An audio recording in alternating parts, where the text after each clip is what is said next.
Hand feeding chicks తీసుకొని free fly స్టేజ్లో చాలామంది ఇబ్బందులు పడుతున్నారని లాస్ట్ వీడియోలో కూడా చెప్పానండి.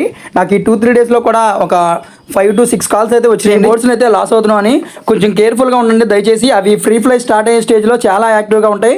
ఎటు వెళ్ళాలో ఏం చేయాలో కూడా వాటికి తెలియదండి. జస్ట్ డోర్స్ ఓపెన్ చేస్తే చాలు బయటికి వెళ్ళిపోతాయి. దానివల్ల అయితే వాటికి ఇబ్బంది, మనకి ఇబ్బంది. అవి బయటికి వెళ్తే ఎలా సర్వే అవ్వాలో కూడా వాటికి తెలియదు. ఫుడ్ ఎక్కడ దొరుకుతుంది, ఈ వాటర్ ఎక్కడ దొరుకుతుంది అనేది ఏది తెలియదండి వాటికైతే. మాత్రం బయటికి వెళ్తే ఈ బయట బోర్డ్స్ కూడా అటాక్ చేసే అవకాశాలు ఉన్నాయి. దయచేసి జాగ్రత్తగా కేర్ఫుల్గా చూసుకోండి బోర్డ్స్ని అయితే. ఫ్లై స్టార్ట్ అయ్యే స్టేజ్లో అయితే బోర్డ్స్ అయితే మాత్రం చాలా యాక్టివ్గా ఉంటాయండి. ఆ టైంలో అయితే కేర్ కొంచెం ఎక్కువగానే తీసుకోవాలి ఖచ్చితంగా.